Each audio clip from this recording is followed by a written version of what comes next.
The weather this spring has been perfect for growing things. Lots of thunderstorms intermixed with warm sunshine. After being gone for a few days, it's time to go out and gather bowls of berries, herbs, and greens. Strawberry season is probably my favorite part of the growing season. There's something about picking strawberries that's different than picking tomatoes or green beans. I always feel rich at this time of the year. The kind of rich that has nothing to do with lots of money. My kids, who aren't always interested in the garden, are suddenly very interested and are constantly sneaking out to the strawberry patch with their buckets. It's magical, it really is, like growing dessert in your garden. Michelle used to do pretty much all of the strawberry picking herself while I was away at work, but now that I'm home, I'm gonna come out here and help her. Her back would get sore and her neck would get sore, and so I wanna be able to help her with that. And the kids will also help. They kind of get tired of it after about the first week, but when we really work together and just all pick together at the same time, it really goes pretty fast. Oh, that one had a bite in it. Bug bite. Wow, that was big. We've got about 150 plants, we think. We can't remember for sure, but I think it's 150 plants planted in 5 rows here. So the rows are somewhere about 30 feet long each. And so we plant them about a foot apart, and then this way they're about 2 feet apart. Basically, we want them far enough apart that we can take a tiller in between them in the spring to make the rows into nice, smaller rows, because if you just let them bush everywhere, there's not enough airflow and you won't get as nice strawberries, and you'll have more like bug and disease problems.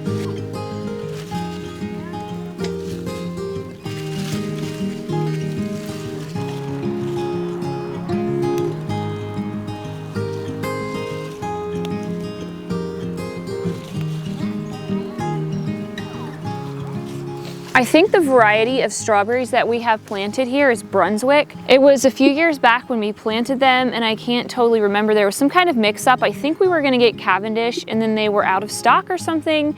So I looked up Brunswick, and it looks like this strawberry. So I really like this kind of strawberry. I will say, like, they tend to have like a little tiny white spot on them. Even if the rest is like dark red and needing to be picked, there's like a little white spot. That's my only complaint. It doesn't affect the taste of the berry. It's just kind of annoying. It's a little confusing. The flavor is good. The quality, the firmness of the strawberry is good. The size is good.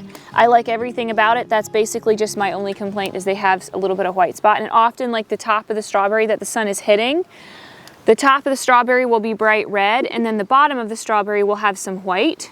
And so you accidentally pick them when they're not quite ready. It's kind of annoying. This isn't necessarily the ideal time to be picking strawberries here. We had a massive thunderstorm last night, and then it also rained through the night again. So the strawberries are a little bit mushy, but they really need to be picked or a bunch of them will rot. And so we're just picking them out here anyways. That happens with strawberries. They need rain to get big, but then right after a rain, they can taste kind of watery because they're so full of water, but they're still great. I've had a lot of people asking me what my tips are for a nice strawberry patch.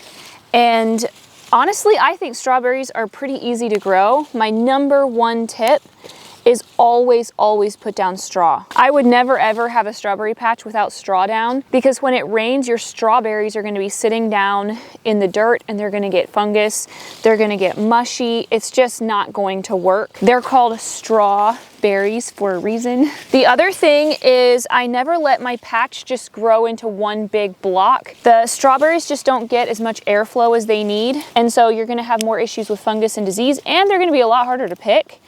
We don't actually use any kind of fungicide or anything, no kind of spray at all on our strawberries. And in Ohio, that's pretty cool because it's very wet in Ohio and strawberries are very prone to fungus. So definitely try to get a variety that is supposed to be disease resistant in the first place. These berries are just so nice and big, so beautiful. Cody corrected me and said that strawberries are not easy to grow. I think they're easy, but I know what he means. They can be a little bit involved because you have to cover them with straw for the winter, till the rows. It's not like they're just so low maintenance, but it's not like it's extremely difficult like squash and cucumbers and things like that are for me. I don't have a lot of pest and disease issues like that. People also ask how we keep birds and bunnies, all those things out of our patch. We have a dog. That takes care of so many problems, and while it's annoying to have our dog running around in my garden, it's also a good thing. It saves us so many issues. People also ask about slugs on strawberries. Those can be a really big issue. We don't have a massive issue with slugs. I mean, they're definitely around, but here again, I think that straw and keeping your patch dry as possible, that really helps in my opinion with any kind of bugs too. I'm also really meticulous about keeping my patch weeded. There's definitely some weeds here and there, but I just routinely go through, especially in berry season, I will go through and try to keep all the weeds out because those weeds are gonna make so that your berries won't get good airflow. We also swap our berries out at least every 2 years, 3 at the most. Commercial growers that raise strawberries to sell, they swap their plants out every single year. We tried that 1 year and it just didn't work well for us. Our plants didn't get established enough even with the plugs instead of just the bare root plant. So we swap ours out like every 2 years and that keeps the berries nice and big. It keeps disease from taking over your patch, and it's just overall good strawberry etiquette. You can definitely just keep your berries in. I know people who do that, but then their berries are really tiny, very tedious to pick. Smaller and smaller yeah, every year. the berries just get smaller and smaller every year, and they just become more difficult. The kids all ran off, but they did help a lot. Usually when they're done, we can go back through and just make sure they got all of them, but they did a really good job. This bucket's almost full of strawberries. Michelle's mixing bowl is heaping full. We've got a lot. This definitely is not peak yet though. And this next week is gonna be pretty chilly. It's like 60s for the high. So I'm guessing the strawberries are gonna slow down until the little cool snap is over with. Michelle is ready to harvest some herbs and greens, but real quick, I want to say thank you to the sponsor of today's video, Surfshark. In many of our videos, we talk about mental health and overcoming overwhelm on the homestead, and one of the ways that I deal with that is by getting out and getting my YouTube work done in a different environment. I love taking my laptop to a coffee shop and sipping on a drink while I work. For a long time, I was leery of doing that though because I was scared of my information getting stolen while I was on public Wi-Fi. Not anymore though, since I started using Surfshark. Surfshark is a VPN, which stands for Virtual Private Network. It masks what you do online so that nobody can get in and steal your private information. That in itself was enough for me to start using it, but there's way more to it than that. Surfshark can be used to change your virtual location so that you can access bigger content libraries on streaming platforms and get better deals when shopping online. You can also have unlimited devices on one account, so their already low price goes even farther. Go to surfshark.deals/farmers and use the code FARMERS to get a big discount plus 4 months extra. They also have a 30-day money-back guarantee, so there's no risk to get started. With the way the weather's been lately, my salad greens are going crazy. Some of my herbs are starting to bolt. And so I really want to get some of these taken inside and preserved before they go to waste. I think I'm going to start with my cilantro. Cilantro is not very good dried. I found that it really just loses its flavor when you dry it. So I'm going to put these into a food processor with some olive oil and then freeze them in like ice cubes. I don't actually put them in ice cube trays, but I just freeze them in little chunks and store them in a Ziploc bag. And then I can pull those out and put them into salsas and soups and whatever I want, and it just adds like a really deep burst of fresh flavor. I'm also gonna leave like, I don't know, maybe a quarter of this to go to seed, and that way this patch just reseeds itself every year. I don't actually plant cilantro anymore. It just comes up on its own. And this will also like start to regrow this fall. I have had so many people asking me, like, how do I get rid of ants in my raised beds? And it's so strange because, ouch. It's so strange because this year, we've had so many ant problems in our raised beds that like we never had before. I never ever worried about ants in my raised beds. I wonder if there's like some kind of ant apocalypse this year or something. Because like there's literally tiny ants everywhere. I even had them kill like several of my broccoli plants. Super odd. And we also have them inside everywhere. It's not just the raised beds either. They're in the lawn. I've got a whole bunch of dill here. This stuff just went totally nuts. I'm going to take some of this in and put it on my drying racks. I like to put dried dill in lacto-fermented carrots. We call them dilly carrots. I've also got a whole bunch of kale here. And I'm taking this stuff in because I saw the first white butterflies flying around in my garden, which means that there are going to be cabbage worms coming out, cabbage caterpillars, whatever you want to call them. They're going to be coming out soon, and I don't feel like spraying all of this stuff with BT. I stay away from sprays as much as I can. Kale is something I would rather just take it inside and then let it go rather than try to keep up with all the worms. I am going to freeze this kale here. This is called Red Russian. It's not the dinosaur kale, it's softer and more tender, and we really like this. It's not nearly as waxy. We really love zuppa toscana. That's our favorite soup of all time. And so I'm just gonna put this into freezer bags in like the serving size that I would use for a big kettle of zuppa toscana.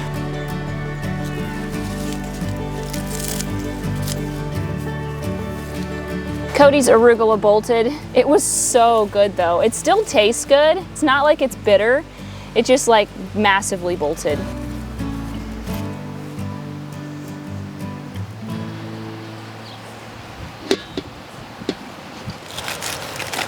This lettuce got matted down in the storm last night. It's still beautiful, but I just wanted to take it in and wash it because I think it's ready, and I just feel like it's gonna kind of not get any better tasting out here with the way it's looking. As the weather gets warmer, I also struggle a lot with aphids in this bed up here.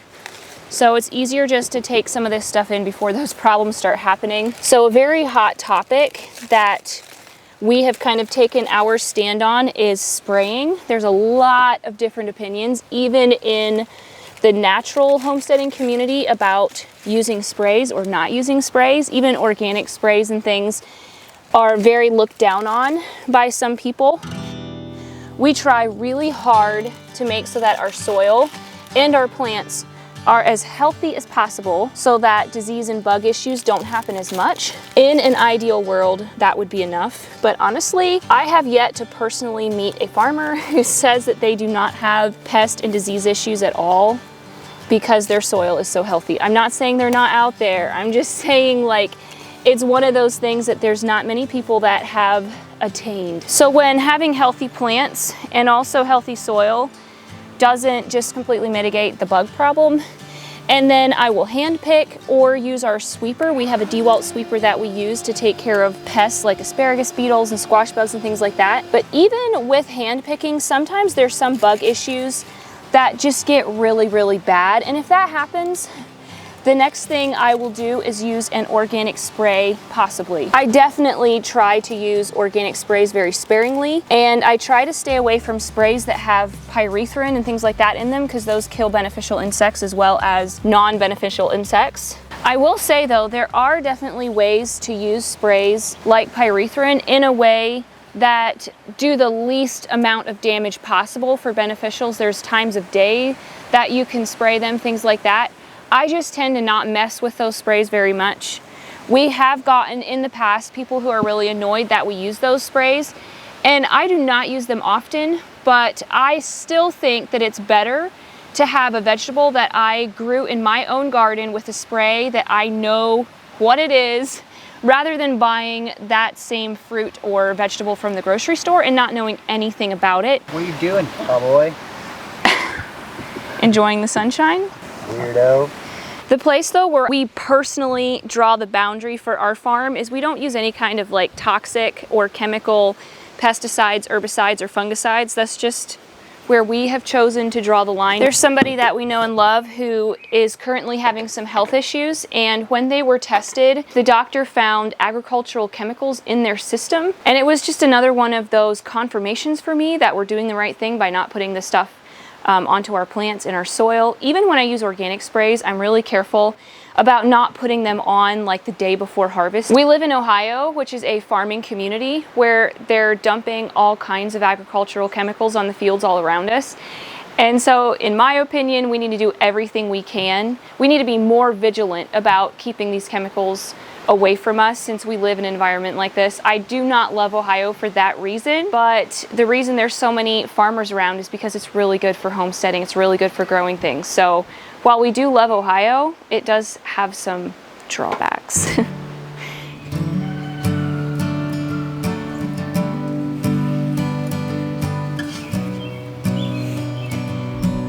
I want to be very careful where I step here because I do not want to get this stinging nettle against my legs. I want to do one more cutting of stinging nettle to dry for tea. I've read so much about how good it is for you, so many vitamins and minerals, and it doesn't taste strong, and so you can add it to tea without anyone knowing. So I like to have it on hand. Don't try this without gloves. This stuff stings so bad.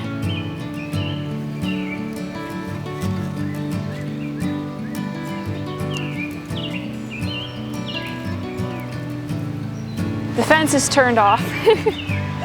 I've gotten a lot of questions about like why I use nettle. I was introduced to nettle when I was pregnant with my first kiddo, and I was told that if you drink nettle tea, it will help you not retain lots of fluid. So I drank nettle tea faithfully, and I never had any kind of swelling.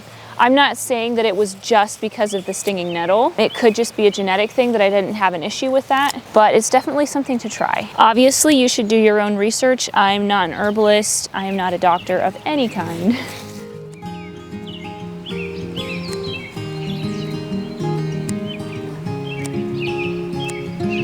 The last thing that I'm planning to harvest today, as far as like herbs and greens go, is red raspberry leaves. So this is another thing that I was introduced to during pregnancy, was red raspberry leaf tea. I think we all know that it's a really good female herb. So I like to have myself a cup of red raspberry tea, especially in the winter time.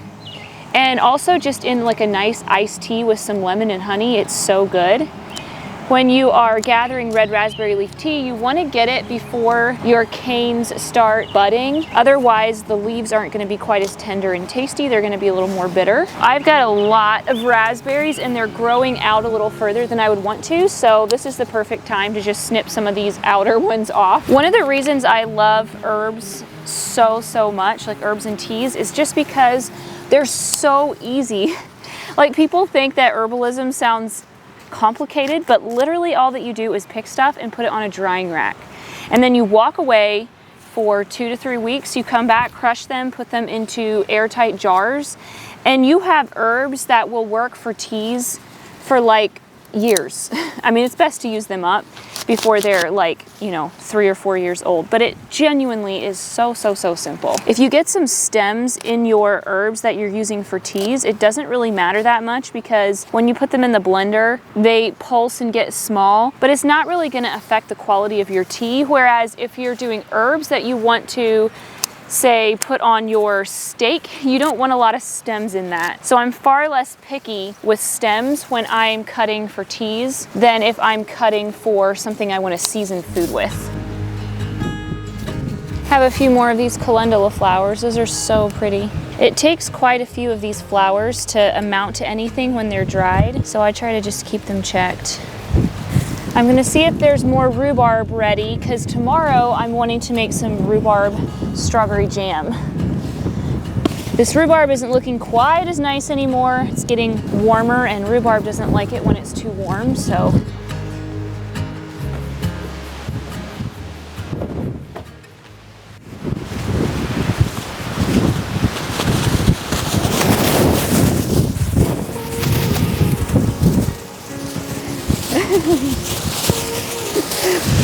I wanted to quickly get all of my herbs inside so that I can put them all away, wash them and everything all at once. We still have a few more things to harvest, but because of the high winds, we're gonna wait and hopefully it'll die down a little bit tonight. Cody has some really exciting things to harvest tonight yet. If you're wondering how we keep this tea contained and keep it from like going all over our yard, we have a container that we sank in the ground and it just holds everything in.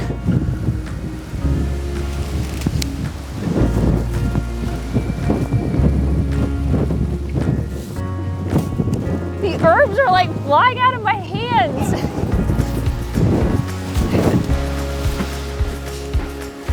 I've got a ton of stuff to get processed and put on drying racks, get in the fridge, all the things. I'm gonna start with the greens that are starting to get wilty. I'm gonna wash those and get those into the fridge, because it's no fun to eat a limp salad.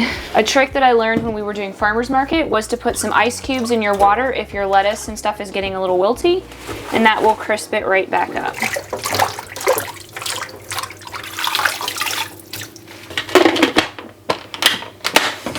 This reminds me of farmer's market.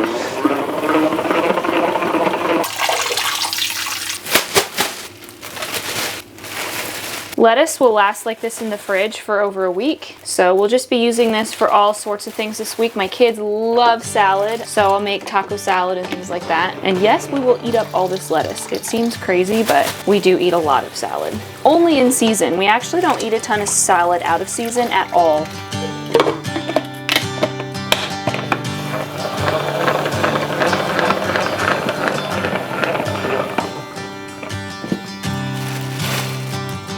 All of these fresh greens and asparagus and rhubarb and strawberries, like this is the reason why I like to clean out my freezers in late winter, because I don't want to feel like I have tons of food in my freezers, like frozen green beans and things, to get used up when all this fresh stuff is in season, because things like lettuce, you can't really preserve it. And so I just like to feel like my freezers are empty and like I'm not wasting anything. Next comes the kale. It's feeling a little bit wilty, but it's just going in the freezer, so no biggie. We are not just like huge kale fans, but we really, really love kale in zuppa toscana, and I make it all the time during the winter time.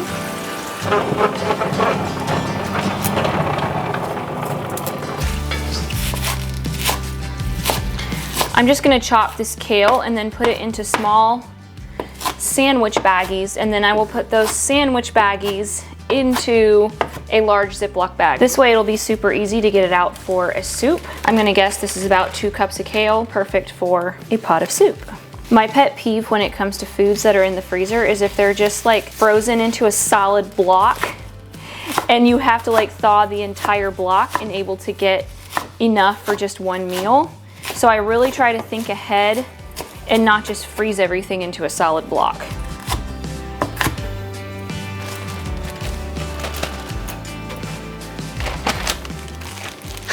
What the heck did you do? I just squished the air out of it. Who needs a vacuum sealer? No, we do not have a vacuum sealer. It's just one of those things that I've never really thought to do. Tons and tons of people are like, oh, you guys should get a vacuum sealer. My mom never had a vacuum sealer, and she's been freezing food for years and years and years. I've been freezing food for over a decade and just have never found it necessary. There's a huge difference between having some frost on your fruits and veggies in the freezer versus actually your food becoming like discolored and yucky tasting from actual freezer burn. My stuff does not get freezer burnt if I put it in Ziploc freezer bags. I just get as much of the air out as I can. I packed all of that kale, this whole massive mixing bowl of kale, into this one freezer bag. I am not at all worried about this getting freezer burn. Honestly, I'm not. I guess I should mark this. But the kids took all my Sharpies. Here's one. Without a lid.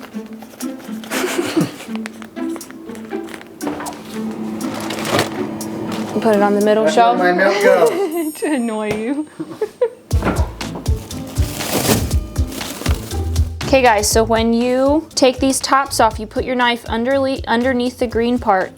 I don't want to see almost any red on there, okay? You don't want to cut into the strawberry, you just take the leaves off. The kiddos are going to listen to a story while they do this. That really makes time fly by. I have so many memories as a kid of capping strawberries and snapping beans and stuff while we listen to a story. Super fun. Frank, 18, and Joe. While the kids are downstairs capping strawberries, I am going to quickly try to finish up all of my herbs up here. Next up is the cilantro. I'm just gonna give this a quick wash and get out some of the biggest stems. I was planning to put this cilantro into the food processor with some olive oil or avocado oil tonight.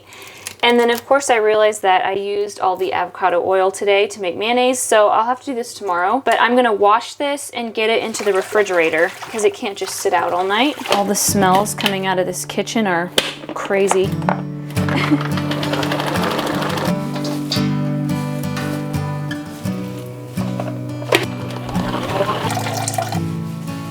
Next up is getting this dill ready for the drying rack. I am just tearing the leaves off of the thick stems because I don't really want those thick stems in there. This is going to be so good in pickles and all the things. If I'm completely transparent, I do not always wash my herbs before I put them on the drying rack.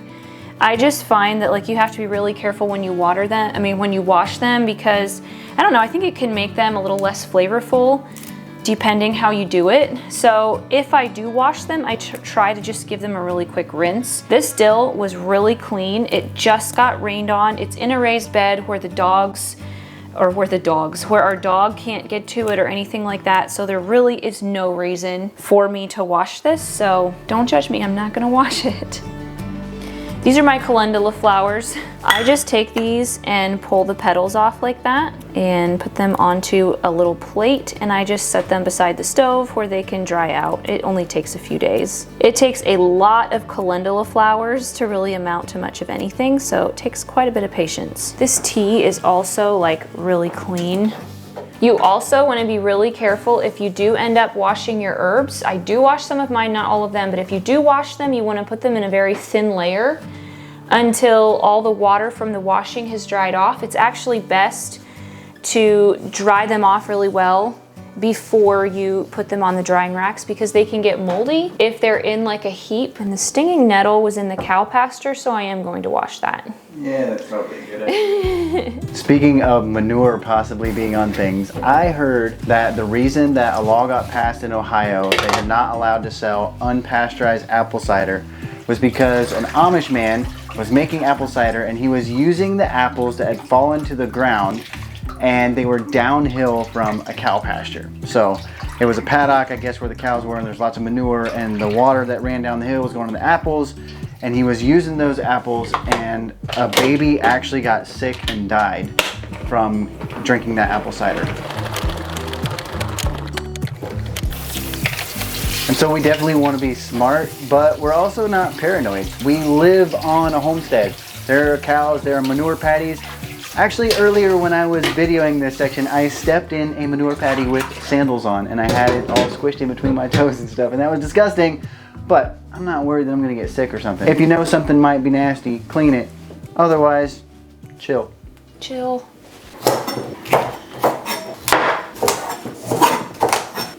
Some of the bigger stalks of rhubarb I often peel because they tend to be a little bit tougher. This one doesn't seem too bad. When I dice rhubarb for jam, I always dice it really, really small so that it cooks in the same time as the strawberries. I had the issue of my strawberries would get done cooking and then my rhubarb was still crunchy and then I had to overcook my strawberries. So I always dice my rhubarb very, very thinly.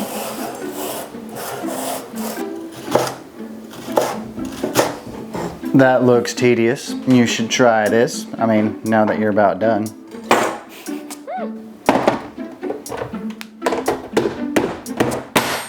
I've had people say this chopper doesn't work, but you have to be willing to hit it, and then it works. This will make fabulous jam tomorrow. My kids have been begging for strawberry rhubarb jam. We ran out like months and months ago. The only thing left now is to go and put all of this stuff on the drying rack, but then I also have to empty the drying rack and put away all the dried herbs. Stinging nettle goes on first. I'm gonna spread this thinly because I washed it. It's stinging me, but I'm too lazy to go upstairs and get gloves.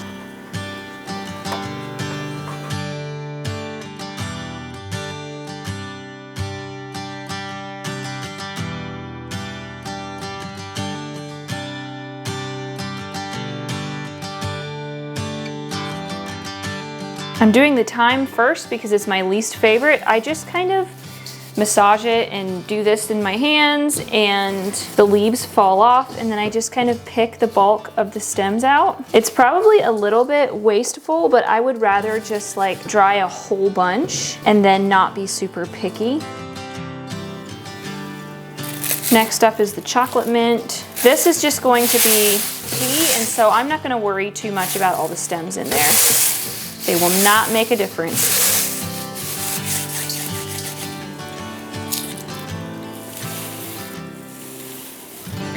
You're just gonna wanna pulse this a tiny bit.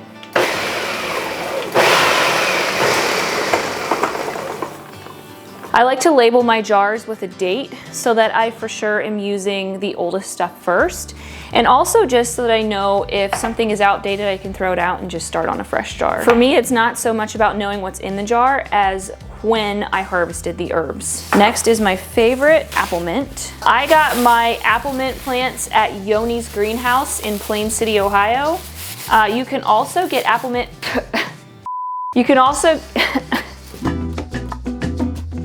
can also get apple mint plants in the Berlin Seed Catalog. I just washed these strawberries. I'm so tired. Cody is so tired. I'm gonna mash these yet so that tomorrow when I make jam, it just makes the process really easy. Plus mashing them will condense this. It's really hard with all the milk we have from our cow right now to fit a massive bowl of strawberries in there. So I'm gonna mash these. This is my secret weapon when it comes to mashing strawberries. It's so fast.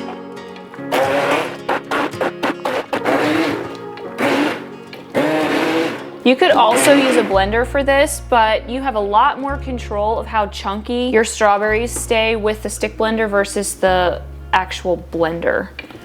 And I do like my jam a little bit chunky. I like some nice strawberry chunks in there. Yesterday was a long day and we didn't get everything done that we wanted to, but we want to get some stuff finished up today. It's a little chillier this morning, but it's still nice. We're gonna harvest something that we have never harvested before on our homestead. We picked a couple cherries off of this tree in the past. Like last year there was a few, but the birds came to eat most of them. I've got this owl out here to hopefully scare the birds away at least a little bit. But there are tons of cherries on this tree.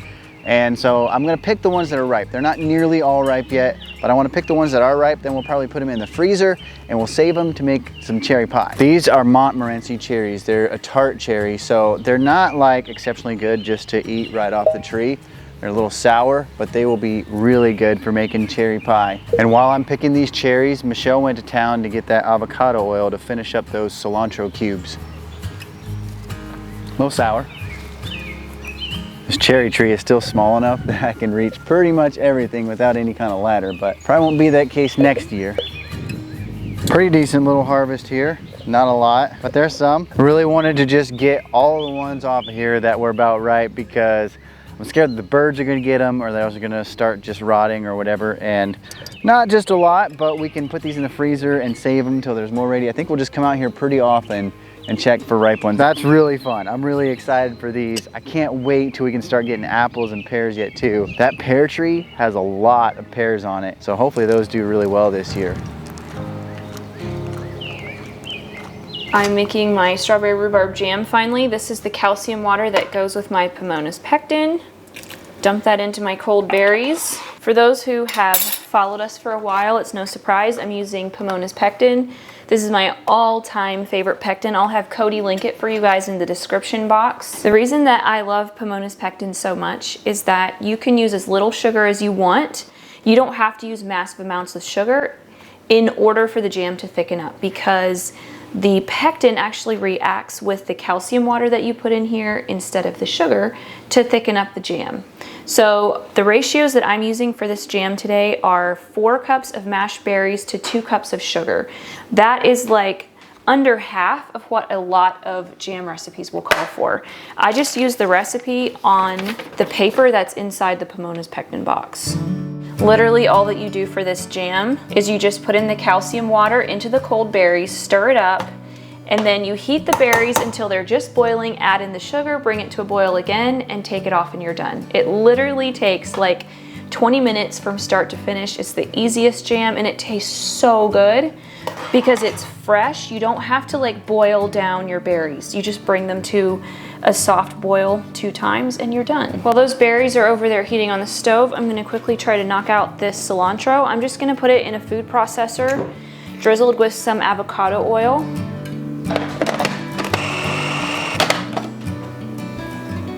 Whew, that smells so strong.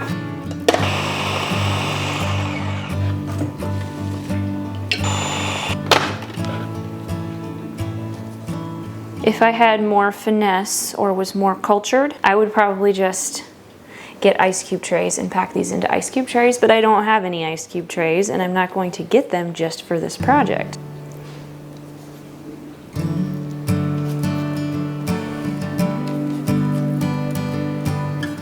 starting to give off very nice scents. I'm gonna put this Grinch poop into the freezer. I had to say that, it's like my inner adolescent. Okay, this is at a rolling boil now. So I'm gonna add my sugar. This is my favorite part. The jam gets like this deep red and it just smells like syrupy and amazing. I always need a little bit of therapy after putting that much sugar into something. It's just the nature of jam. I mixed my sugar and my pectin together. This is organic evaporated cane juice sugar. This is a batch of jam times 5. The jam is boiling again, and so now it's done. I'm gonna skim the foam off. The kids like to lick that, but I don't like to have it in the jam. I'm also gonna put a little bit of this onto a plate that's been in the freezer, and I wanna just see how well it sets up. I don't like runny jam. Do not like it, especially with toddlers. When they're eating a peanut butter and jelly sandwich, they get jelly everywhere. So I want it to for sure be firm enough. This plate is very cold. I'm just gonna put a little bit of this on here and see how it sets up. Oh, I think I'm happy with that. It stands up on my finger. I'm having intrusive thoughts about dropping this. Here comes the controversial part. I don't take the time to can jam. I just put it in jars and I don't fill the jars all the way to the top. I just do it about to right here. I pop lids on them and stick them in the freezer. I think the jam tastes fresher that way, but I get a lot of people just saying like, why in the world wouldn't you just can it? It doesn't take long. I just don't feel like it. And by the way, I have never yet had a jar of jam break in the freezer, so I just don't worry about it. I don't fill it all the way to the top so that it has room to expand as it freezes, but I've never had any issues. I have a lot of people ask me if I have any substitutes that they can use as sweeteners instead of using a processed sugar. I use organic evaporated cane sugar and I feel pretty good about that. I could use honey or maple syrup, but honestly, the amount of honey or maple syrup that I would need for the amount of jam that I make would be really expensive for a family of 6. And so jam is a treat for us. It's something that we use as like a fast meal, peanut butter and jelly, things like that. And you don't put that much of it on a piece of bread if you think about it. So we go with a high quality sugar and call it good, but you absolutely can use honey, maple syrup, stevia, whatever you want. I'm gonna let this jam cool and then I'm gonna pop lids on, stick them in the freezer, and they're done. I'm also going to put those cilantro cubes into a Ziploc bag and stick them in the freezer, and then those are done. Can't wait to see you guys in the next video. Until then, you can watch this video right here. Why is it so windy? I actually really like kale, but Cody doesn't, and the kids don't. Her fridge wasn't so full of milk, possibly fit other things in it. Canning is not my jam.